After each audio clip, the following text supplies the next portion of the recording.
नेत्यांपासून ते राजकारणापर्यंत प्रत्येक घडामोडीवर बारीक नजर ठेवणारा तुमचा हक्काचा लोकल न्यूज प्लॅटफॉर्म ठाणे दर्पण, ठाण्याचं खरं प्रतिबिंब।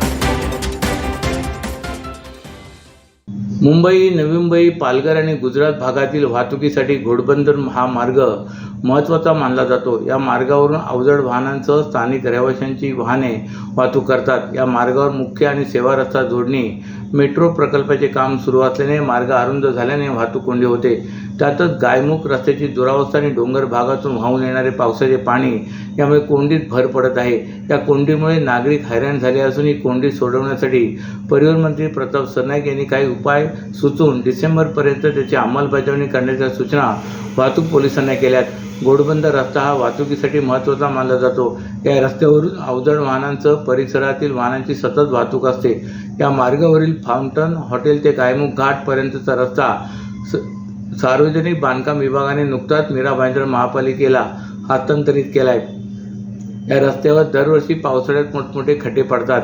घाट परिसरातील चढणीवरच खड्डे पडत असल्याने वाहनांचा वेग मंदावून प्रचंड वाहतूक कोंडी होते। त्यामुळे यंदा सार्वजनिक बांधकाम विभागाने ठाण्याहून घोडबंदरकडे जाणाऱ्या मार्गाची दुरुस्तीचे काम केले होते। मात्र त्यानंतर पाऊस सुरू झाल्याने त्यांना घोडबंदरवरून ठाण्याकडे येणारा मार्गिकेचे काम करणे शक्य झाले नव्हते। या मार्गाची दुरावस्था झाल्याने या पट्ट्यात सर्व प्रकारच्या वाहनांची वाहतूक मंदावत होती। वाहने उलट्या दिशेने येऊ लागतात। गर्दीच्या वेळी येथील वाहतूक कोंडीचा परिणाम मुंबई अहमदाबाद रोडवर चिंचोलीपर्यंत जाणवतो। तसेच मीरा रोडपर्यंतही वाहनांचा खोळंबा होतो। त्यातच गायमुख रस्त्याची दुरावस्था आणि डोंगर भागातून वाहून येणारे पावसाचे पाणी यामुळे कोंडीत भर पडत आहे। या कोंडीमुळे नागरिक हैराण झालेत। घोडबंदर मार्गावरील गायमुख घाट परिसराचा रस्ता मीरा भाईंदर महापालिकेच्या अखत्यारीत येतो। या रस्त्याच्या दुरुस्तीचे काम सातत्याने करण्यात येत आहे, परंतु पाऊस पडल्यानंतर हा रस्ता खराब होतो। या रस्त्यामुळे कोंडी होते असे सातत्याने सांगितले जात आहे। प्रत्यक्षात असे चित्र नसून कोंडीचे कारण वेगळे आहे। पावसाळ्यापूर्वी रस्ता सुस्थितीत होता, त्यावेळीच वाहतूक कोंडी होत होती। कापूरवाडी ते गायमुखपर्यंत वाहने सुसाट येतात, पण गायमुख वळणावर रस्ता अरुंद असल्याने कोंडी होते आणि वाहनांच्या रांगा लागतात। अवजड वाहतुकीमुळे कोंडी वाढते असे परिवहन मंत्री प्रताप सरनाईक यांनी ठाणे महापालिकेच्या आज झालेल्या बैठकीत सांगितले। घोडबंदर मार्गावर मुख्य आणि सेवा रस्ता जोडणीचे काम सुरू आहे। हे काम डिसेंबरपर्यंत पूर्ण करण्यात येईल असे आश्वासन MMRDA अधिकाऱ्यांनी दिले। त्यामुळे डिसेंबरपर्यंत या मार्गावर रात्री 12 ते पहाटे 6 या वेळेत अवजड वाहतुकीला परवानगी देण्यात यावी। तसेच त्या व्यतिरिक्त दिवसा होणारी वाहतूक भिवंडी मार्गे वळवण्यात यावी अशा सूचनाही परिवहन मंत्री सरनाईक यांनी केल्यात। ठाणे महापालिका क्षेत्रात गेल्या काही वर्षापासून भूमाफियांकडून बेकायदा बांधकामे उभारण्यात येत आहेत। यातील काही बांधकामांची प्रकरणे उच्च न्यायालयात दाखल झाली होती। त्यामध्ये शीळ येथील खान कंपाऊंडमधील 21 बेकायदा इमारतींचा समावेश होता। न्यायालयाच्या आदेशानंतर ठाणे महापालिका आयुक्त सौरभ राव यांना स्वतः जाऊन ही बांधकामे पाडावी लागली होती। यावरून पालिका प्रशासनाच्या कारभारावर टीका झाली होती। उच्च न्यायालयाच्या आदेशानुसार ठाणे जिल्हा अतिरिक्त सत्र न्यायाधीश जी बन्साली यांच्यामार्फत बेकायदा बांधकामांची चौकशी सुरू आहे।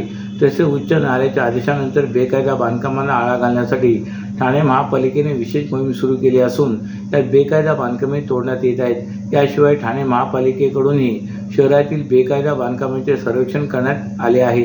या बेकायदा बांधकामांच्या माहितीचा अहवाल नुकताच उच्च न्यायालयात सादर झाला आहे। या अहवालानुसार ठाण्यात 909 बेकायदा बांधकामे असल्याचे सर्वेक्षणात आढळून आले। त्यात सर्वाधिक 740 बेकायदा बांधकामे ही दिवा, शीळ आणि मुंब्रा पट्ट्यातील आहेत। बेकायदा बांधकामे पाडताना नागरिकांचा विरोध होतो। काही वेळेस पथकावर हल्लेही होतात। यामुळे अशा बांधकामांवर पोलीस बंदोबस्तात कारवाई करण्यात येते, परंतु सण उत्सवाच्या काळात बंदोबस्ताच्या कामात पोलीस यंत्रणा व्यस्त असते। त्यामुळे या काळात बेकायदा बांधकामांच्या कारवाईसाठी बंदोबस्त देणे पोलीस यंत्रणेला शक्य होत नाही। सण उत्सवाच्या काळात कोणतेही अनुचित प्रकार घडू नये यासाठी शहरात पोलीस बंदोबस्त तैनात केला जातो। या काळात पोलिसांना अधिक सतर्क राहावे लागते। त्यामुळे गणेशोत्सवानंतरच अनधिकृत बांधकामांवर कारवाई सुरू होणार आहे अशी माहिती पालिका प्रशासनाने दिली। सलग 4 दिवस कोसळलेल्या मुसळधार पावसाने काल मध्यानंतरही काहीशी उसंत घेतली। दुपारपर्यंत अवघे 22 मिलीमीटर पावसाची नोंद झाली। पावसाची रिपरिप कमी झाली असली तरी ठाणेकरांची अस्वस्थता टांगणीला लागले, कारण दिवसभर जागोजागी गाळ चिखल झाला असून झाडे कोसळणे आणि संरक्षित भिंती धोकादायक होण्याचे प्रकार सुरू आहेत। विकेंडनंतर आठवड्याच्या सुरुवातीला पावसाने ठाणेकरांना चांगला तडाखा दिला आहे. त्या तुलनेत काल पावसाचा जोर कमी झालेला दिसून आला, मात्र पडझड सुरूच होती. पहाटेच वागळे इस्टेटमधील लाभे सोसायटीत मोठे झाड कोसळून सोसायटीची संरक्षक भिंत ढासळण्याच्या स्थितीत आली आहे. अग्निशमन दल आणि आपत्ती व्यवस्थापक पथकाने तातडीने कारवाई करून झाड कापले आणि 30 फूट लांबीची 8 फूट उंचीची भिंत पाडली. वसंत विहार परिसरात केतकी सोसायटीजवळ सकाळी आणखीन एक झाड कोसळून 4 चाकी वाहनावर काढले गेले. सुदैवाने यात जीवितहानी झाली नाही. तर दुपारपर्यंत कोसळलेल्या पावसाने दिवा स्टेशनजवळ आर.के. बाजार आणि माजिवडा गावात पाणी साचून नागरिकांचे दैनंदिन आयुष्य विस्कळीत करण्यात आले. सर्व नागरिकांना आवाहन करण्यात येत आहे की सध्या डासांमार्फत पसरणाऱ्या डेंग्यू या आजाराचा प्रसार रोखण्यासाठी प्रत्येकाने पुढीलप्रमाणे कार्यवाही करावी. डेंग्यू आजार एडिस इजिप्ती हा डास चावल्याने होतो. या डासांची पैदास साचलेल्या किंवा साचवलेल्या स्वच्छ पाण्यामध्ये होते. 8 दिवसांपेक्षा जास्त दिवस पाणी उघडे व साचून राहिल्यास त्यात डास अंडी घालतात. अंड्यांच्या अळ्या तयार होऊन पुढे डास तयार होतात. यासाठी आपल्या घरातील पाणीसाठे उदाहरणार्थ बॅरल्स, पिंपे, टाक्या, हौद, रांजणे इत्यादी दर आठवड्याला रिकामे करून घासून पुसून कोरडे करून पुन्हा भरावे. 1 दिवस कोरडा दिवस म्हणून पाळावा. पाणी साठ्यांना घट्ट झाकणे बसवावीत किंवा जुनी साडी, चादर, धोतर यांनी बांधून झाकून ठेवावीत, म्हणजे डास त्यात जाऊन अंडी घालणार नाहीत. घराच्या गच्चीवर, आजूबाजूला, अंगणात कोठेही पाणी साचू देऊ नये. भंगार सामान उघड्यावर टाकू नये. उदाहरणार्थ टायर्स, प्लास्टिक सामान, कुंड्या, टाकाऊ वस्तू इत्यादी. अशा सामानात पावसाचे पाणी साठून त्यात डेंग्यूच्या डासांची पैदास होते. घरातील कूलर्स, फ्रीजच्या पाठीमागील ट्रे हे देखील वेळोवेळी कोरडे करावेत. लक्षात ठेवा, नुसत्या फवारणीने डास घनता कमी होत नाही, तर त्यासाठी डास पैदास ठिकाणे नष्ट करणे ही आपल्या सर्वांची जबाबदारी आहे. कोणताही ताप अंगावर न काढता जवळच्या शासकीय रुग्णालयात मोफत औषधोपचार घ्या.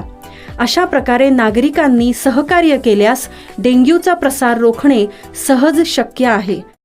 चोरट्यांनी दगड भिरकवल्याने शांताबाई शाह यांचा त्यात नाहक बळी गेला. यातील आरोपी राकेश दुबे याला कळवा पोलिसांनी अवघ्या काही तासामध्ये अटक केली. 2च महिन्यांपूर्वी एक बिगारी कामगार महिलेचाही असा दागिन्याच्या जबरी चोरीसाठी खून झाला. त्याचे आरोपीही पकडले गेले. 2 महिन्यांमध्ये चोरीसाठी झालेले खून आणि वाढत्या चोरीच्या घटनांमुळे कळव्यासह ठाणे शहरात चिंता व्यक्त होते. कळव्यातील मफतलाल कॉलनी भागात वास्तव्याला असलेल्या शांताबाई यांच्या घरात राकेश हा त्यांच्या साथीदारासह चोरीसाठी 12 ऑगस्ट रोजी पहाटे 1च्या सुमारास आला होता. घरात कोणीतरी शिरल्याची चाहूल लागल्याने शांताबाई यांना जाग आली. त्याने आरडाओरड केला तर चोरीचा उद्देश साध्य होणार नाही. त्यामुळे चोरापैकी राकेशने त्यांच्या दिशेने दगड भिरकावला. हा दगड त्यांच्या डोक्याला लागल्याने त्या गंभीर जखमी झाल्या. या आवाजाने शांताबाई यांचा मुलगा अनिल हाही तिथे आला. पकडले जाऊ नये म्हणून चोरट्यांनी धूम ठोकली. अनिल यानेही मोठ्या धाडसाने दोन्ही चोरट्यांचा काही अंतर पाठला करून त्यांना पकडण्याचा प्रयत्न केला. चोरटे निसटले. चोरटे कळव्यातीलच असल्याने त्यांच्यापैकी राकेशला अनिलने ओळखले. गंभीर जखमी झालेल्या शांताबाई यांचा या चोरट्याच्या हल्ल्यात मृत्यू झाला. वरिष्ठ पोलीस निरीक्षक अशोक उत्तेकर यांच्या मार्गदर्शनाखाली पोलीस निरीक्षक विठ्ठल नाहुरे आणि सहाय्यक पोलीस निरीक्षक संतोष पिंपळे यांच्या पथकाने स्थानिकांच्या मदतीने तसेच CCTVच्या आधारे आरोपी राकेशला अटक केले. साथीदारालाही ताब्यात घेऊन त्याची भिवंडीतील बाल सुधारगृहात रवानगी करण्यात आले. गणेशोत्सवाला अवघे काही दिवस शिल्लक राहिले असून सर्वांचीच गणपतीच्या आगमनासाठी लगबग सुरू आहे. घरगुती असो वा सार्वजनिक, परंतु गणपतीची आरास ही आगळीवेगळी आकर्षक करण्यासाठी प्रत्येकजण उत्साहाने प्रयत्न करत असल्याचे दिसते. काही जण स्वतःच्या कल्पकतेचा आरास घडवत आहेत, तर काहींचा तयार आरास आणण्याचा कल आहे. परंतु तयार आरास देखील हटके आणि आकर्षक असली पाहिजे असा आग्रह प्रत्येकाचा. यंदा ठाण्यातील बाजारपेठेत पर्यावरणपूरक आरास विविध पर्याय उपलब्ध झाले असून ऑपरेशन सिंदूर ही आरास चर्चेचा विषय बनले. त्यासह बांबूपासून तयार करण्यात आलेले मखर देखील देखणे आणि आकर्षक दिसत आहेत. बांबूपासून तयार केलेली आरास पर्यावरणपूरक सजावटीसाठी आदर्श मानली जाते. बांबूच्या चटईला रंग देऊन त्यावर नक्षीकाम करण्यात आले, तर पाना फुलांनी सजवून मातीचे दिवे जोडून त्या चटईला मंदिराचा आकार देण्यात आला आहे. गणपतीची ही आरास अधिक देखणे आणि आकर्षक वाटते. तर बांबूपासून आणखीन काही प्रकार उपलब्ध आहेत, जसे की पौराणिक छत्र, झुंबर, कोकणातील मंदिराची झलक, कापडी झालर आणि लाकडी पट्ट्याने सजलेले सिंहासन आदी कलात्मक गोष्टींनी तयार केलेल्या या आरास देखील ग्राहकांच्या पसंतीस पडत आहेत. अशाच नव्या आणि ताज्या बातम्यांसाठी ठाणे दर्पणच्या पेजला लाईक करा आणि फॉलो करायला विसरू नका.